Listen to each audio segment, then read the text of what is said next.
You watched the Clone Wars, right, Dave? Yeah, the animated series. I watched the animated series plus the feature-length movie by the Russian name guy, which was actually really good.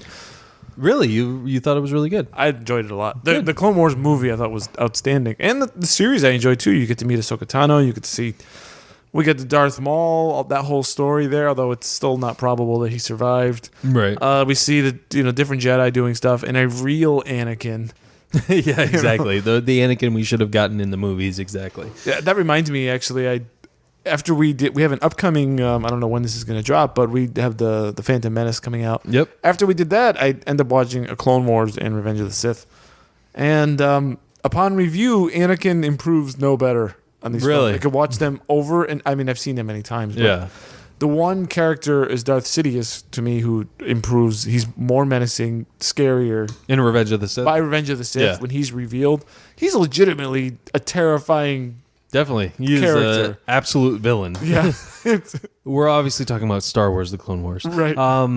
So yeah, sorry, go ahead. today the news just came out. Anyways, today, the time of this recording, the news just came out at the San Diego Comic-Con that there is going to be a 7th season of Clone Wars, which is crazy because we thought the show it's been done, I think, since like 2011, 2012 or something. It's was been the a while. final season. Yeah. And then that season 6 was not even really a final season. We get those last sort of like, I don't know what they're called. They're called like lost episodes or something, Right, which is the Yoda's journey into going through the trials to go through that training that Qui-Gon Jinn figured out on his own, right? Right. To learn how to commune. What do you call that? Just going through connecting with the living force or the cosmic. I forget. Becoming one with the Force. I don't know. Yeah. But you're able to transfer. I think it's from one force to the other. In other words, you die, but you're still able to like maintain some sort of consciousness or something to communicate with people, which Qui-Gon learned on his own. Yeah. That Qui-Gon. I told you, man. He's listen to our top 5 minor Star Wars characters, and you might hear some Qui-Gon in there. And that's where I say he may be the most powerful Jedi ever, or the greatest Jedi ever. Yes. Considering what he did and how he was right, and the council was wrong, and just his own ability, his idea of the Force was correct, and theirs was not. Their interpretation was wrong. And if you love Mission Impossible and hate Star Wars, we do apologize, but it was just crazy news at San Diego Comic-Con today. Yeah, they showed some trailer for it, which there's not a good copy online out yet for it, but Twitter looks like it's right at the beginning of Revenge of the Sith, which is cool. So it's gonna hopefully touch on Order 66, maybe even some of the aftermath of what happened behind the scenes with the clones and everything. Well, I'd like to hear after an Order 66. Yeah, because Order 66, that still feels hollow to me. That these guys who are fighting with the Jedi, all they do, take commands from the Jedi. What is this Order 66, and why do they follow it so blindly? It's that chip in their head. Yeah, it's that chip. That's it, right? You just have it, and the fact that there was an Order 66 that nobody else knew about. Anyways, I don't need to get into that. Yeah. But the one thing I'm excited for it, and I definitely want to see it, and I think it's going to be great. Yeah. The only downside is I heard it's going to be on the Disney streaming thing. Yeah. Which I don't want to do. I don't want to have to pay for it. Because I think we had this discussion a while ago. You start. Well, you have content on demand, right? But you got to pay this guy and that guy and this guy and that guy before you know it. You have a huge bill that's no better than just paying Comcast your $200 a month. Yeah, people are all about replacing cable, but it's like, you still have to pay for if you want to watch. You got Netflix, you got Amazon, you got Hulu, you got all this stuff. I know, it's ridiculous. Now I'm going to add on a Disney one. Great. So I won't be able to watch. I won't be able to watch a Disney movie or a Star Wars movie at some point, unless I have, or let's say own it, but unless I have that Disney stream. Right. Eventually, that's what it's going to be, right? Right. Yeah. That's garbage. I don't like that. I agree. It makes me angry because it's not good for the consumer. It's good for the companies, but so in that regard, it is probably good that all these companies are merging now. Disney with Fox and everything like that. Maybe don't give me that. Maybe that'll be. Because it won't though, because it'll be Division A and Division B, and let's not even though it's a parent company, it's a very separate deal. Yeah, that's true. Because it's like, will the Disney thing will that include ESPN? Oh yeah, you're right. Or Like, will it? yeah. I don't. Maybe it will, but I really don't know. Yeah, yeah. I don't like it. I don't like it. I don't like it at all. But I do like the Clone Wars, and I'm excited about that. Yeah, me too. And it's awesome that it was just like a total like shocker. No one knew it was coming. I'm sorry, you said this earlier. Where was this announced? San Diego Comic-Con, which is like the biggest Comic-Con. Like it's the Comic-Con of the year. What can I say that I didn't know that San Diego Comic-Con was going on today? I do not believe you're on Twitter much. I'm on, but I'm just not that. Oh, okay. I don't know. Yeah, I don't know. For me, it's exciting just because I know that it's the time that we might get trailers to different movies and different things will be announced. Is there anything else that you're looking forward to for announcements, or are these all surprises like what we got today? I mean, today was a total surprise. This year, I'm not as following it as much as other years I have been, but yeah, I'm excited for this. There was a Predator panel today, which I'm not too excited from the trailer of Predator, but I'm excited to check out what that panel had to say and if there's any other footage, anything like that. Yeah, what do you feel about Predator in general? I love the first one. Yeah, I did too. The first one's great. But I don't know that I need more than...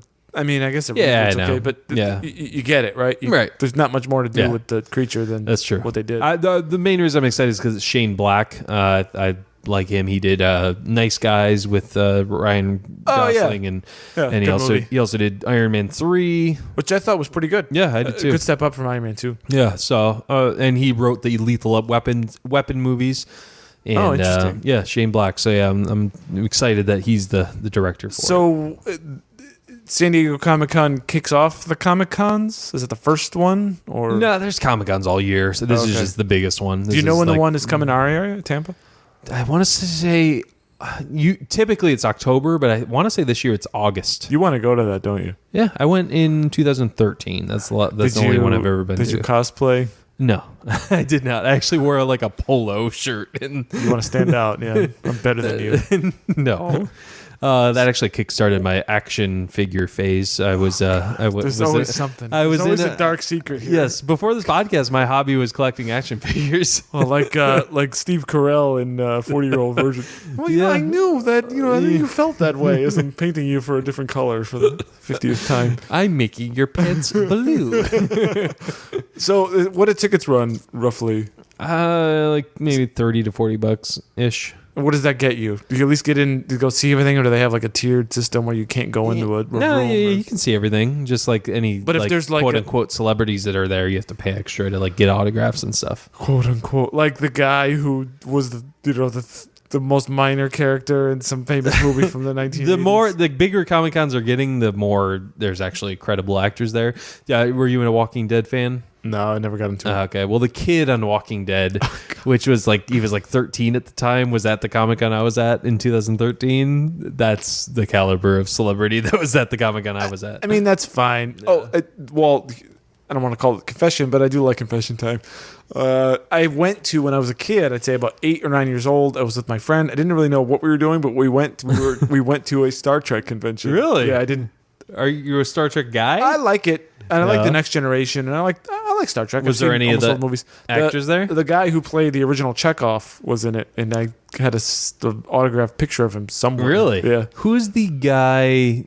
One of the guys from, I don't know if it's Next Generation or what. The weird doctor guy that's in, or scientist guy that's in Independence Day. Brent Spiner. He played Data. Yeah. He played Data? Yeah. Oh wow. I guess he goes to a lot. My brother-in-law actually has a picture with him and his son with. Seems like he's the kind of guy that would be hanging around there, getting his picture taken with people. $5, kid. $5. Yeah, exactly. Well, maybe we'll see. Yeah, I might go. You need to stop being so cynical. And, I'm too cool for this. I'm no nerd. Well, you said you went, and next thing you knew, you were doing action figure stuff. I just want to go and not. I want some assurances there that I can go in normal and walk out normal. Because I don't want to say it encouraged my action figure collection because I had started a little bit before that. Well, what do you have? I have some. I've sold a lot since then. I have Star Wars figures, Marvel figures, Sideshow Collectibles is where it's at though, but those are like $200 figures that are like totally like they look like I had one of Iron Man that looked like eerily like Robert Downey Jr. Like it was Really? like they even have like gloss over the eyes that makes it look like their eyes are real. It's pretty scary. So my only reference is back again to 40-Year-Old Virgin, the $6 million man's I got boss, is like from that scene. It's like that guy, the big guy. yeah, pretty much. Now I have some original, I think Empire Strikes Back era action Really? figures somewhere. Yeah, Man, I have those could Han be- in the hoodie, Right, whatever yeah. that, the blue. Yeah, Hoth. Hoth. I have a Vader, which I think I broke off the lightsaber. You know, the one I can Come never on, find was man. Luke Skywalker. You can never find Luke Skywalker. Yeah, he was a tough one. Yeah. I was always on the hunt for Leia. Finally got her via rain check. Oh, nice. She was like in the Target ad, and my mom got a rain check, and we were eventually able to get it. That's So, amazing. Way to go, yes. Mom. But we're talking about Mission Impossible today. Sure are. We got Mission Impossible coming out this weekend. Mission Impossible Fallout, the 6th Mission Impossible movie. How do you feel? But what about some upcoming blockbuster mentality stuff that anybody might want to be aware of if they are fans of ours and listening, where they can catch us outside of this podcast? So, Dave and I have both been a guest on the Random Ramblings with Rob show. Yeah, he was a guest on ours a few weeks ago. By the time we get this episode out, both of our episodes should be out. I know yours currently is. I believe mine will be out Sunday. It's nice to go on there. You can find him at 3R Show, his Twitter, where you can find the link to download the episodes and listen. Yep. Lots of fun. It's a long, rambling Yeah. conversation which goes all over the place, but it was a lot of fun, a lot of laughs. He's such a nice guy, and it seems like he really likes both of us, which is nice. Yeah, and we like him. Yeah, he's a great guy. Yeah. He's just really funny. He's got a really interesting perspective. He's so chill. He just wants to talk and chill and just connect with people, like we talked about with him when he was on here. So I had a great time. Yeah. I haven't heard your episode yet, so I'm looking forward to see if you definitely. badmouth me or whatever. No, your episode was awesome. It was I laughed multiple times in your episode. It was very, very chill, and Rob's a good guy. Yeah, lots of good fun. Definitely check out his show. And we got a couple other episodes coming up. A couple guest spots. We're gonna go on the Lion's Den podcast. Hopefully, we're still trying to work that out. And supposedly giving our top 5 movies of all time. In that one. I There's a know. lot of pressure there. Yep. Because you can think of 5 off the top of my head, but I'm like, do I want it? Yeah, exactly. Those 5, because that's gonna forever be on the interwebs. You know. Also working out with Movies with the Misses. They're the podcast. We're trying to work out a Mission Impossible episode with them. Timing wise didn't work out, but we're definitely going to be on a future show of theirs, and hopefully hopefully we can get them on as well. And yeah, again, it's all about meeting people and supporting each other and so check out those episodes with Rob, and as these other episodes come out, we will certainly let you know, but be on the lookout for those. So are you a Mission Impossible guy? How do you feel about the overall franchise? I'm a big fan of Mission Impossible and a big fan of Tom Cruise. The guy doesn't make a bad movie, and the good ones, many of his good ones are the Mission Impossible series. He does a great job. He's a great action actor. I agree. If not one of the best, maybe one of the best ever. Yeah, I love the Mission Impossibles. They've ever since after the second one, they've just gotten better and better to me. Yeah, number 2 is bad, and I think having John Woo being the director, he's got really indulgent and strange. It's very much a movie of its time. Right. Mission Impossible 2. Oh, absolutely. Yeah, I think it came out in 2000. Right. So a lot of slow motion, a lot of endless slow motion. Yeah, just weird, over the top bad guy. Yeah. Just not in just a very strange way of narration. But that is not the movie we were doing today. We are doing the original, and quite possibly the best Mission Impossible. I mean, you can definitely make a case for that. Mission Impossible. I mean, this has been a movie that I originally, I mean, obviously there was Star Wars, there was Indiana Jones in my household, but the other staple in my household was Mission Impossible. Yeah. The original. Just that was a movie that was constant rotation for me. This was a good one for kids and adults. Yeah, absolutely. Yeah. Yeah, it's fun action sequences, and the adults, again, just for everyone. Now, this one is directed by Brian De Palma. Brian De Palma, yeah. What are your thoughts on De Palma? I've not really discovered him much. I've not really, because I mean, obviously Scarface, Carrie. I'm flipping through here. He did, but he wasn't like the other 70s. The Untouchables. Untouchables, yeah, that's a good one. I like that. Bonfire of the Vanities. I never saw that. Carlito's Way. Snake Eyes. Mission to Mars. Which was bad. Which was definitely a trying to rip off Kubrick in 2001. Right. And nothing really else I want to mention. I think he's not a very great director, but he's made a lot of movies. People like him. He's very much I don't want to say popcorn. I think Scarface is ridiculously overrated. I agree. Yeah. There's really... It's like the hype for it and the notoriety behind the movie. Right. And then you go actually watch it as a film and you're like, come on. I know. This is not like The Godfather. This is not Goodfellas. This is some other thing, right? And Pacino just, I don't know, he's just ridiculous. Overacting and And so I would say De Palma's a guy who I guess just gets the job done, but I wouldn't call him like an artist of a director or whatever. But in each one, it seems to do what's asked of him. And in this film, he definitely does that. Oh, absolutely. And the one thing that gets me interested in him is I love watching interviews with Quentin Tarantino. I think his the way he describes things is just contagious, and his enthusiasm for movies just really gets me into it. And he always talks so highly of De Palma and just how like he's like his favorite director almost. So it's kind of I forget which movie he mentioned, but there's a certain movie that I still haven't checked out. Of De Palma's, but he says just something about his set pieces, just how great they are. But maybe he's really good at doing action, and that's why. But I don't see him as a great director. I mean, he's made a lot of movies, but I think I said this on a couple episodes ago about how he basically suggested the opening crawl to George Lucas because all those directors used to hang out with each other.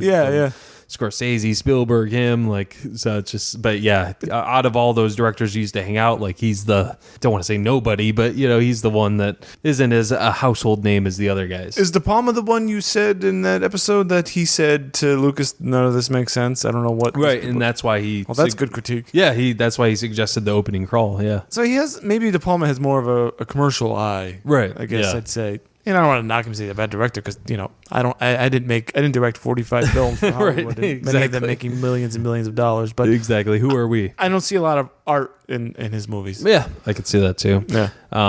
But this is, it's just crazy that we say that, but Mission Impossible is one of the movies I love. Yeah, it's good. It's a great film. Yeah. We get Tom Cruise, who's incredible as Ethan Hunt. We get John Voight as Jim Phelps, Ving Rhames. Nice cast here, right? Yeah, I love this cast. Jean Reno. Yeah. There's who's the chick from The English Patient? I forget her name, but she's in it as well. Well, I liked how this movie starts. The opening credits is a lot of energy. Yeah. It's like dun dun dun dun dun. It's like it gets you like really pumped up. I mean, definitely. This is a movie from 1996. Yeah, and I'm like sitting back here watching it. It's been a long time since I've seen this movie.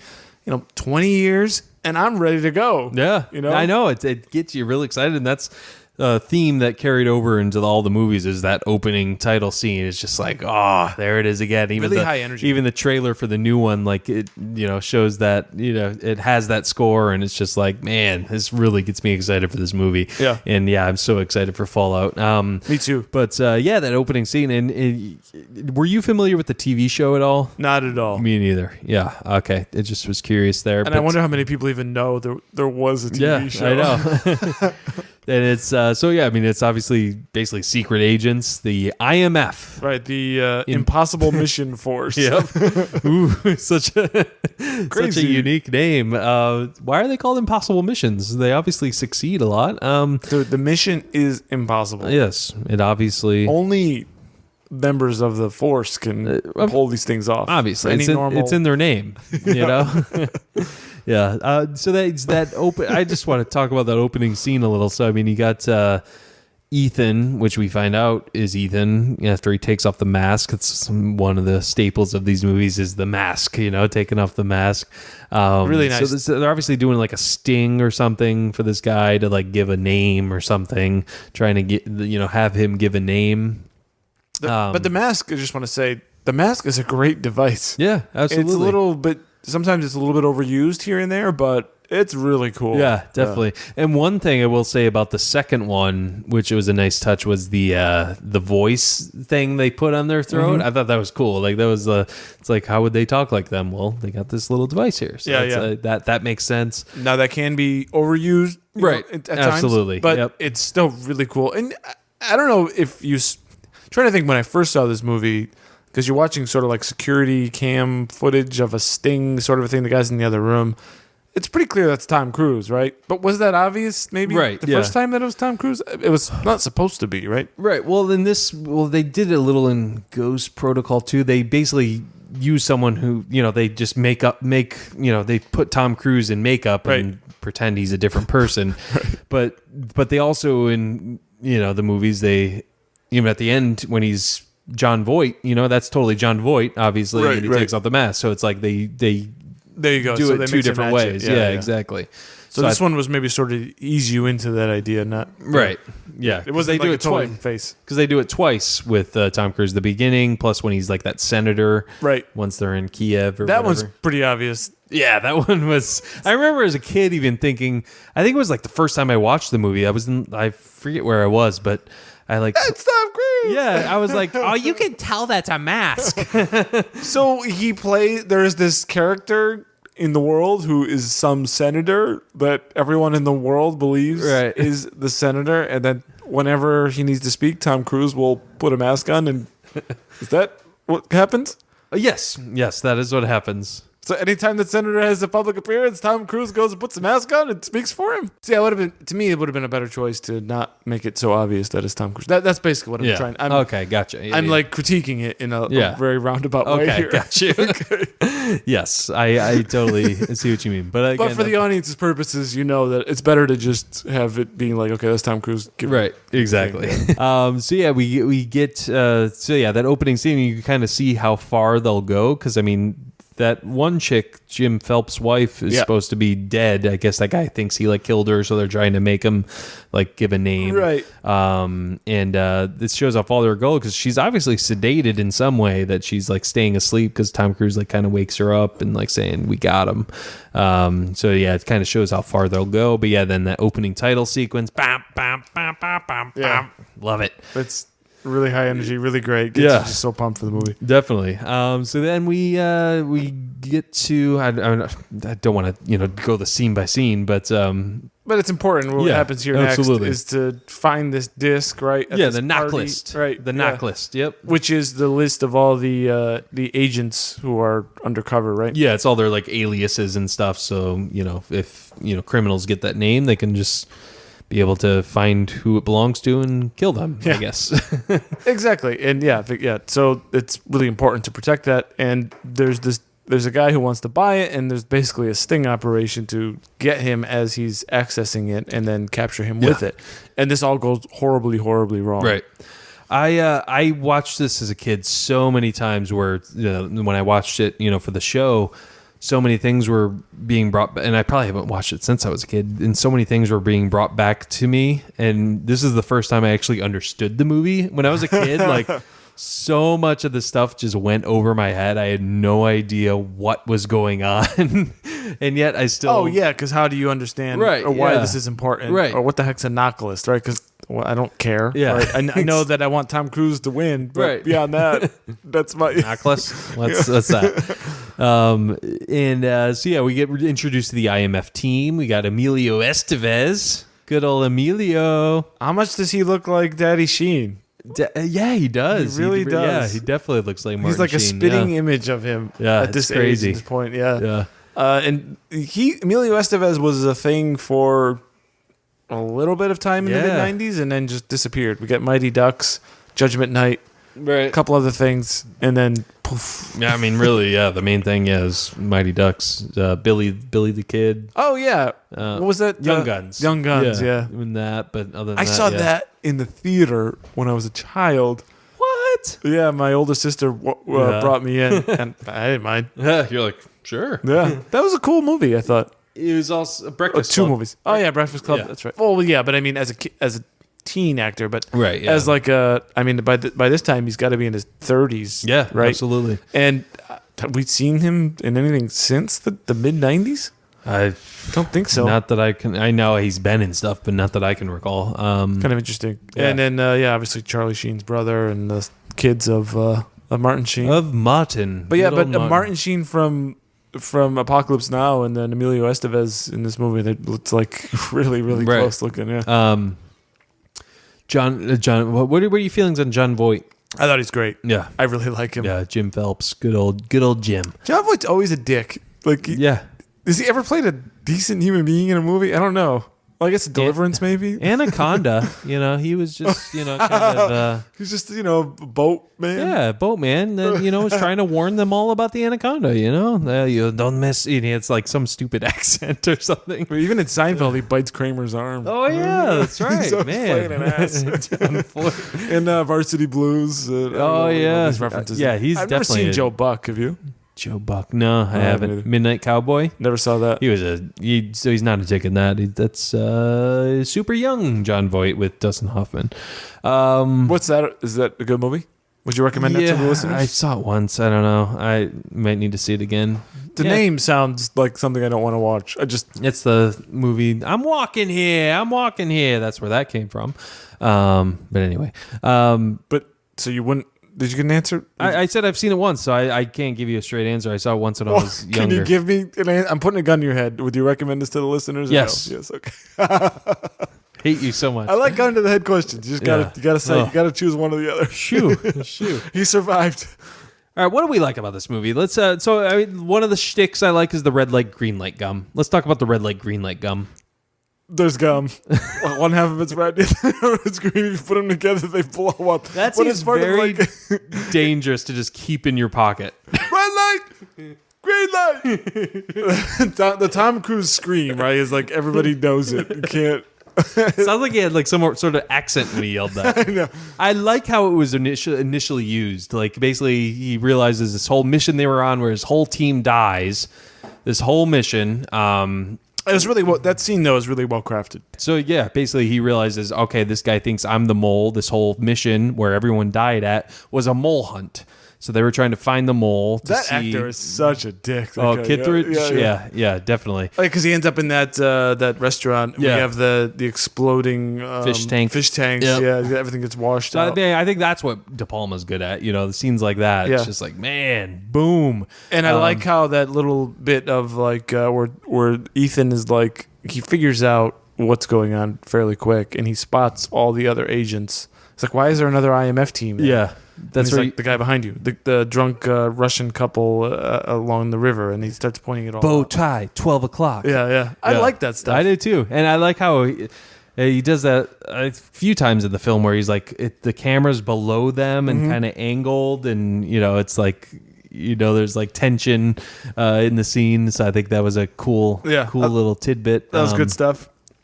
And then, I understand you're very upset. Kittredge, you've never seen me very upset. So yeah, he's. And then we get and then the explosion. Everything gets washed out. And then we get a Tom Cruise run. Yep, Tom Cruise run, exactly. So it's just it's great because again, so Kittredge is basically thinking he's the mole because he's the only one left alive. So you have to be the mole, or so we think. It talks about Job 314, which Ethan figures out it's Job 314. How about this depiction of the internet and all this stuff? Oh my god, yeah. So this movie's definitely dated. But what's interesting about it is it's dated only really in so far as like the interface. You still get the internet and you can connect and all that. And, it's like a mail icon of like a letter being sent. Right. But I used to think that was so cool when I first saw it. I was like, ooh. And the reality is the internet's the internet, right? And so it's the same as like sending a direct message over Twitter. But I thought that was kind of interesting that it at first blush, it seems dated, but in reality, it's not really. That's a great call. Yeah, that's a good call there. Yeah, the interface, like how it looks and stuff. Yeah, a little dated, but I mean, it's the displays aren't like high resolution, and like what the applications look like are different. But and it's actually sort of the same thing we're dealing with right now. Yeah, essentially, it works the same way. Yeah. And real quick, how we said everyone died. for some reason, Emilio dying in that elevator scene has always been like, yeah, when he gets like the way they did it too, to like have that thing coming, he couldn't even, he didn't even want to move his body. He just stared at that post and he was going right into it. Exactly. Man, yeah, that kind of almost disturbed me as a kid. I was just like, ooh. But I like that they didn't I sort of like that they killed that character early on. Yeah, exactly. Because he was going to be annoying if he stuck around for the rest of the movie. Hasta lasagna, don't get any on ya. See, we would have gotten another line that we can't even comprehend would have come out of that character. That's one's enough. Absolutely. So yeah, Ethan Hunt, Tom Cruise at this point is basically trying to liberate himself, say, right. I'm not the mole.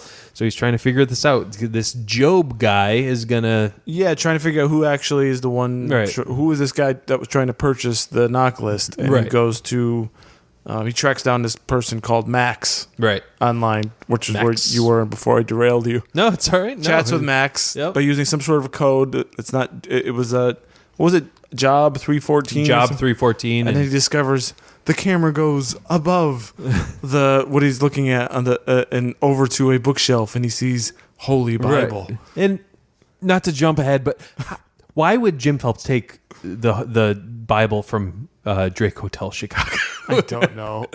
I'm not just quite a way sure. of connecting things. Yeah. Anyways, Has a stamp from from Chicago, which gets connected later. But why does he need to bring that with him? I don't know. But we discover there was another survivor, which was Jim Phelps' wife. She shows up, and Ethan doesn't trust her at first, and he's like, "Oh wait, I trust you." Because why not? You're cute. Yeah, you're cute. Nice accent. So he decides to meet this Max because this Max thinks it's Job, and Max discovers, Ethan tells her, that you have a fake knock list because that's the list that Kittredge set up, for this whole mole hunt. It was a sting, yeah. Yeah, it was a sting. And she says, well, how do you know? He says, well, there's going to be people here in 5 minutes or whatever. And that was a cool scene. Yeah, absolutely. The way he sort of walks in and he gives the Tom Cruise smile and he's just not afraid. And there's a playfulness between him and Max. I like the actress who I don't know. She's Max. Recognizable. I don't know her name. I know. I can't think of her from anything else. I don't know. Yeah. But anyways, I like that actress. Yeah, I think she's really did good. A good job. It was a nice casting choice. Yeah, absolutely. To have Max be a woman and then that woman. And that Jude Law looking ass guy. Oh, yeah.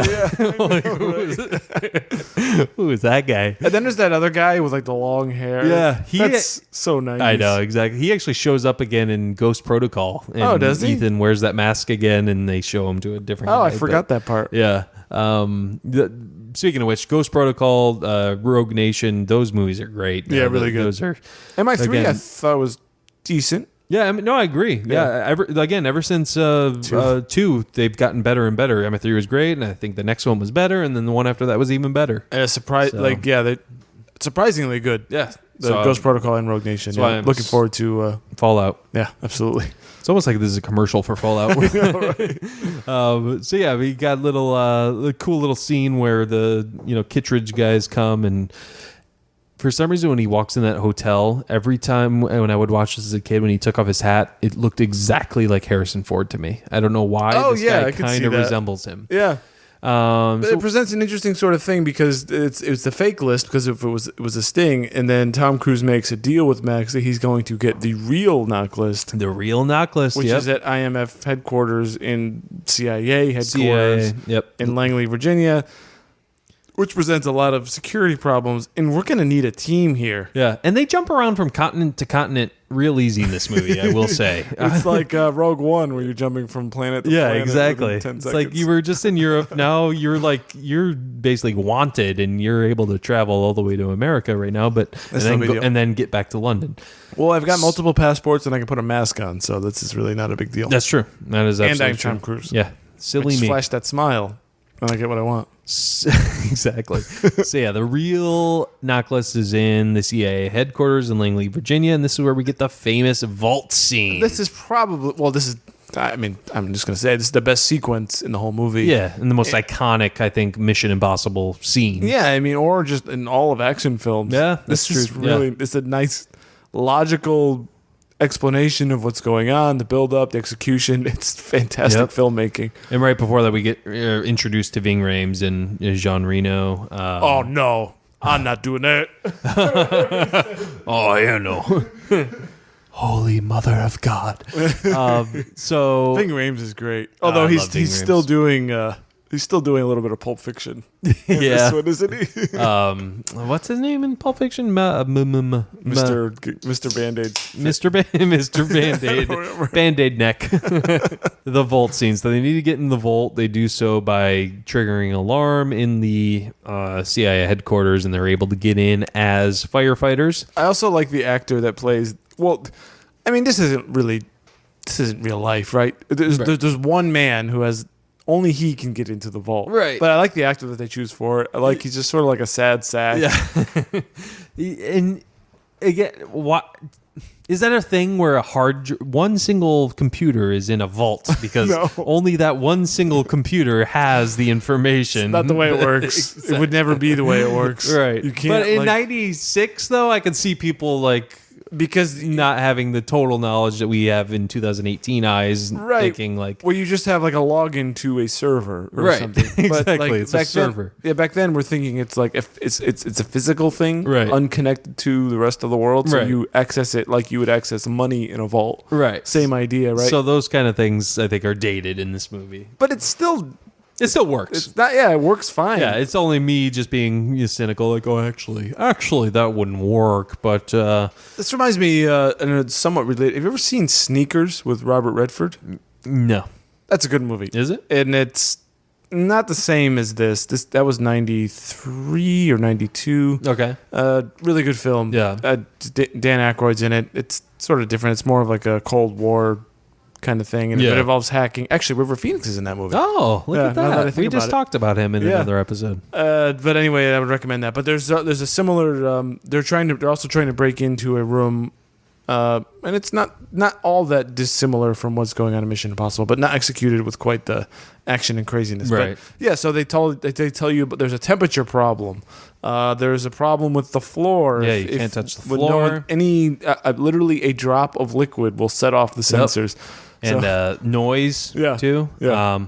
I love how they set up that scene. I think that was done very well. What do they say into the mic? Toast. Yeah. Toast. So basically, they have to lower Tom Cruise on a rope into this vault while that guy's gone. They get the guy to leave by the girl poisons him. Right. And puts a little shot of something in his coffee to make him vomit, throw up. Yeah. Yep. So that's how they get him to leave. So they lower the rope, and I just love the design of the scene, just how they keep him quiet, especially when that guy comes back in and Tom Cruise is hanging above, and so enjoyable. I'm like enthralled with like every minute of it. Definitely. So again, the rat. So I mean, that's where you get the famous scene where he catches him just in time, where Tom Cruise is hanging there, with just his arms and legs out. I like the way he's like almost like swimming, like in air, just trying to like keep his arms up because if you move them in the wrong way, you're gonna touch, right? So he's like just trying to go side to side, side to side. Oh my god, side to side, bring me up. It's like you feel there's so much tension going on. Yeah, I'm trying to think like how long I could actually hold that pose in the way he is. There's no way. I mean, your how back much strength and your arms, you need. Yeah, that's insane. Your legs. So I mean, that's a testament to Tom Cruise, just how great he is at these stunts. But he does a lot of his own, right? Yeah, or did. What's he like? Yeah, in his 50s. He's still. Supposedly he's still doing his own stunts. Yeah. Was he free climbing in Mission Impossible 2?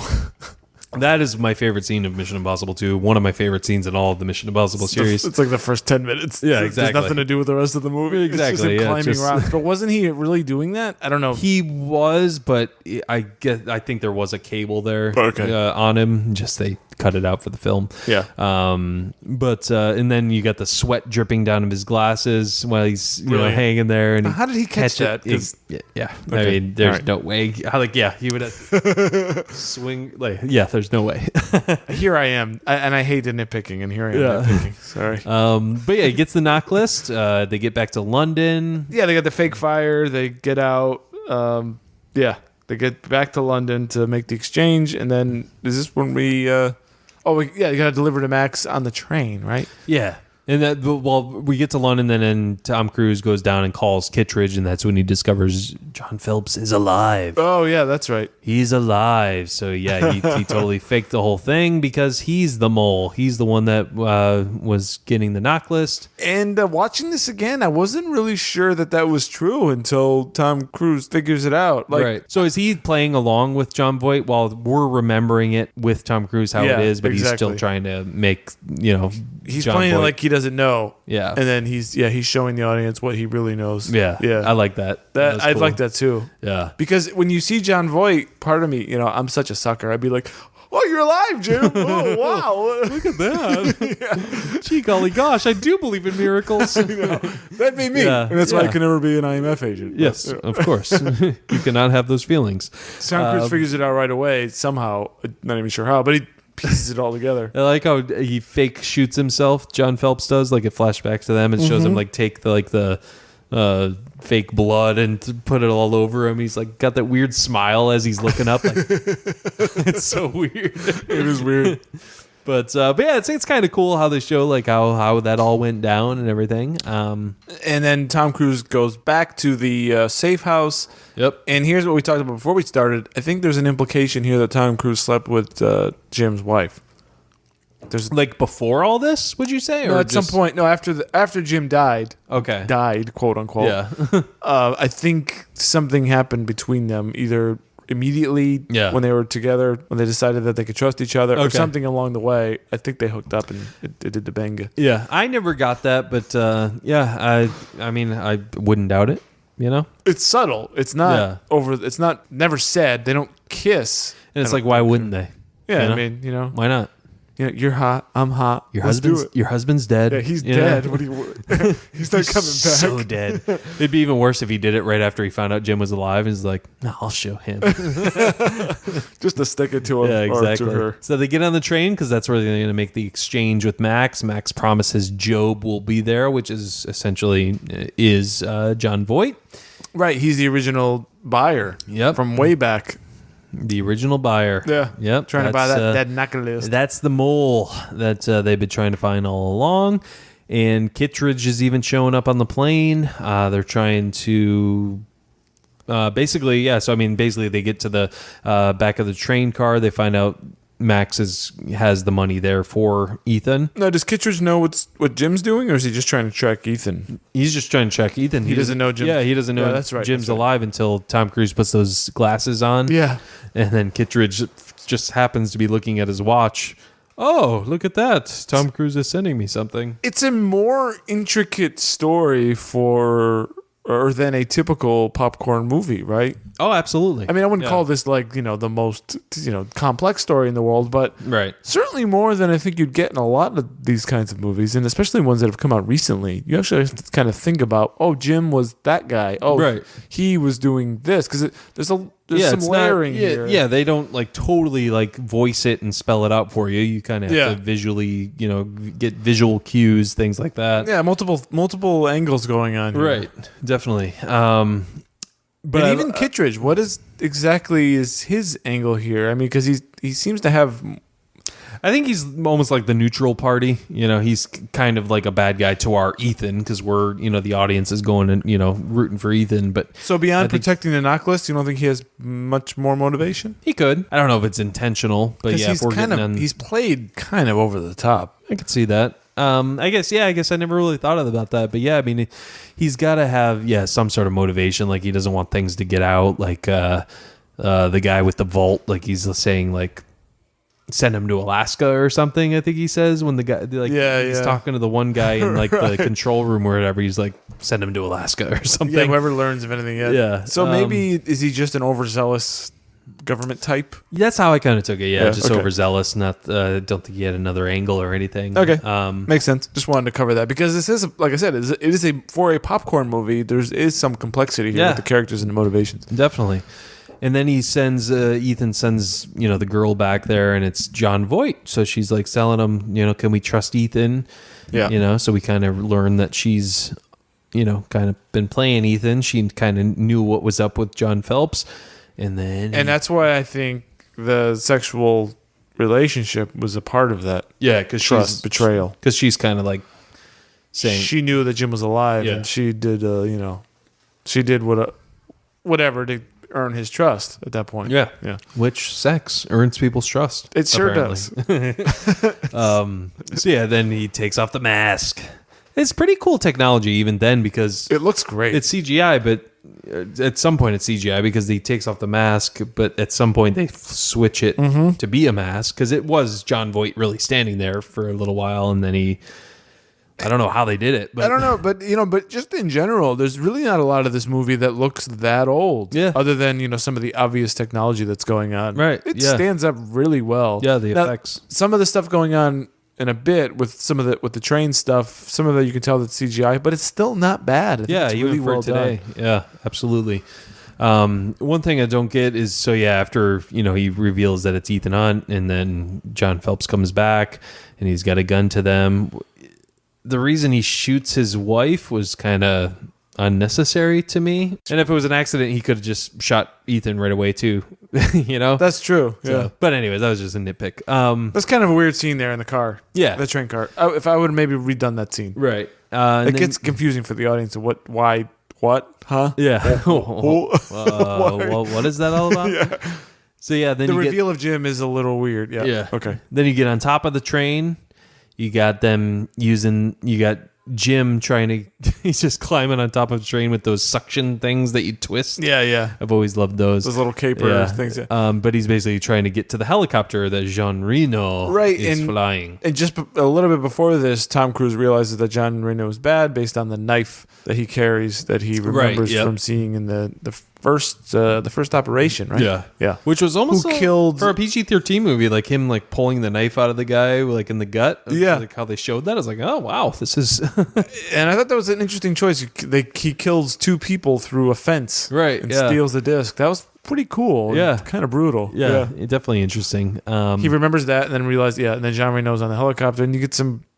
It's pretty cool. I mean, he ends up in the tunnel with the helicopter, which is, how is this possible? Right, yeah. He has a cable and Ethan attaches it to the train. Right. But it's a fun little action sequence. It is. It's fun. It's it does what it has to do. So Jon Voight gets onto like the edge of the helicopter. So does Ethan. I mean, that's basically the bottom line once they're in that tunnel. And then red light. Green light. I was waiting for you to do it. And he throws the gum at the windshield of the helicopter, and huge explosion. Completely. I've always loved that shot of Ethan like getting thrown. Yeah, getting thrown. Yeah, from the helicopter to the train. That's such a cool shot. I'm pretty sure that was in every trailer, right? Oh, absolutely, yeah. It's just like, oh, this is going to be explosion heavy movie, and then it might be just a childhood thing of mine, but when the propellers are starting, slowly spinning, and he has to on his neck, at his neck. He has to go do, Well, it's interesting that far back. You say it was probably promoted as lots of explosions and big bangs and stuff like that, but it really wasn't that kind of a movie. It was a little bit psychological, or just logical, and piecing together. It's very spy. It stays with that spy theme, which I like. Which I like about shoot 'em up. Right, which I like about all the Mission Impossible movies. Like, it never has broken that or jumped the shark, as they say. Yeah. It's never, gone too far, I don't think, besides Mission Impossible 2. Yeah, I don't think so either. It's about intelligence and subterfuge and deception and that sort of thing. Mm-hmm. And so that makes it really interesting. It's certainly, comparing this to James Bond, it's good that it stands apart in a way. Yeah, because these movies aren't always about guys just trying to destroy the world. It's about the goings on within their organization. That there's bad people within this organization that we need to get out, and because that's really what the newer ones have been about, is just how the IMF has been disavowed and they're no longer a part of this. We gotta. I don't know. I'm getting some of that in James Bond, at least the Daniel Craig stuff. But what you get is like a tortured individual, and it's a whole other like character study, which you don't. It's good, but you don't always want that. Right. Exactly. Sometimes I want Ethan Hunt to be exactly who he is. Mm-hmm. To like flash a smile and move on to the next thing. Yeah. I like that. Yeah. Same here. You got a job to do and you do it, and that's the movie. That's it. Yep. You're not carrying this, emotional pain from blah blah blah. It gets to be a little bit annoying sometimes. Right. Definitely. Yeah. So I mean, I love how this movie. It's got a great climax, and ends with Ving Rhames and Tom Cruise no longer being disavowed. They're both part of the IMF again. Right. And then you got Tom Cruise flying in the airplane, doing this basically same thing Jim Phelps did in the beginning. Yeah. She offers him a movie. He says no thanks. And then perhaps the cinema of the Caribbean or whatever she says. Yeah. That's exactly like, what she says. Okay, I'm back. Sure. And then the music. Dun, dun, dun, dun, dun, dun. So cool. It's great. Fun movie. So Fun much popcorn fun. movie. Yeah. It's it's like you said, it's got a lot more going on with it than just action. There's definitely stuff you have to think about. It's not just all spelled out for you, which I enjoy. I know, right? I mean, have we gotten dumber as an audience, over the years? Yes. So, geez, I know. it's not like it's that complicated. There's a couple. Right. There's a couple characters with conflicting motivations that you have to sort of work out, but it's not that bad. Yeah. I don't know if they just trying to spit these movies out so quick so they don't have time to like evaluate the scripts or anything. I don't know. But I'm starting to think that they just don't care. Yeah, I can see And that it's too. not worth the time. Because they probably discovered that just people will pay money for certain things either way. The Jurassic World Fallen Kingdom is a great example of that. They are just pumping out a movie. Right. And we went, and a lot of other people went. Yep. And I don't know how it did compared to the first one. I don't think it did quite as well. But Not as quite as well, but it still totally went over great. It's not the like budget. it flopped, right? Yeah, exactly. Exactly. Are you ready to move on to a rating on this one? Let's do it. Go for it. So again, this is a movie that's been with me almost my whole life. This is one of the movies I used to pretend I was doing in the backyard, along with Indiana Jones and Star Wars. Again, this was my action movie. Gotcha. But still, just looking at it now in the eyes I have now, I am dragging this out. What do you just have to for give a you rating, suspense. Ben? Oh, you wanted a rating? I give it 2.5 stars and probably 4.5 buckets of popcorn. Oh, we are so close. Yeah? I got 2.5 stars and 4 buckets. Oh, yeah, I'm right there with you. nice. Yeah. I'd say, 2.5 stars would be average. But 4 buckets, it's highly entertaining, but there's still enough there for, for an action movie story wise, but highly entertaining, great movie. Yeah. It stands up. It's fine. 22 years old. Right. It looks great. Yeah. Oh, wow. 22 years old. It's crazy. It looks how just old fine. There's nothing wrong Yeah. with this movie at all. Yeah, Great it's stuff. fun. Love Yeah. it. Love the original Mission Impossible. Really looking forward to the latest one coming out. I don't know when this episode will drop, but we'll hope to have a review of that one as well. Yeah, absolutely. Yeah, I'm so looking forward to it. I love this franchise. I want to watch all of them all over again. I know, definitely. Besides 2. Don't watch 2. I started to. Me too. And actually, And Anthony Hopkins is in it for no reason. for no reason, yeah.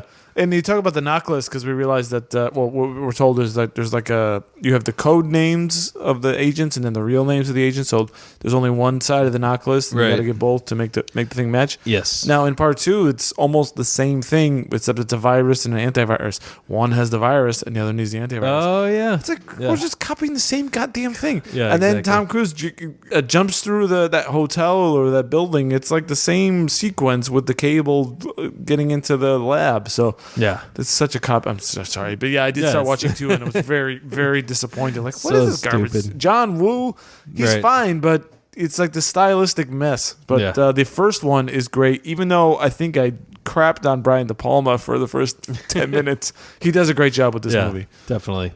But love Mission Impossible. I think it's a great series that still can pump out the good movies. It hasn't run its course yet. And you got so. Mr. Tom Cruise. If he dies, that'll be terrible. Yeah, I know. Dude, he's still running strong. It's just crazy. What's he what going to great do job as a he's doing. 70-year-old man? Is he going to be climbing mountains? Like what? I mean, he's ageless. Look at Harrison Ford. Harrison Ford, I think, is getting a little silly, and so, like, for him to be in Indiana Jones now, I think it's coming out in 2020 now. He's approaching mid-70s now, right? Yeah, mid-70s. Cruise is in he's his- going to be close to 80 by then. So Cruise is in mid to maybe mid-50s now? I think, maybe early 50s. Yeah, He doesn't seem like it, though. I know. He's in great shape. He looks great. Better shape than me, anyways. Anywho, all right, folks. Well, that is it for us. That is Mission Impossible 1996.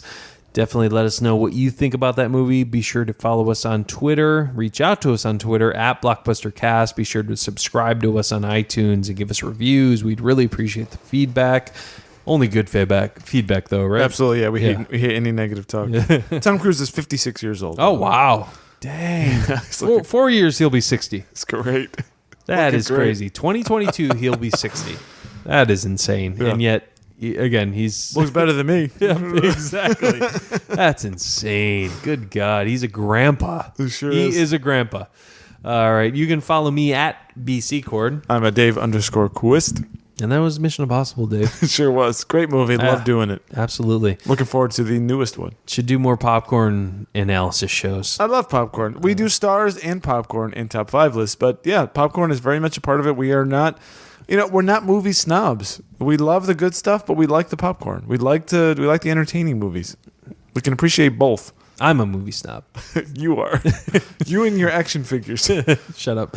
All right, folks. Well, that is it for us. For Dave, I'm Ben Secord. And as always, grab some popcorn, grab some snacks. We'll catch you guys at the movies.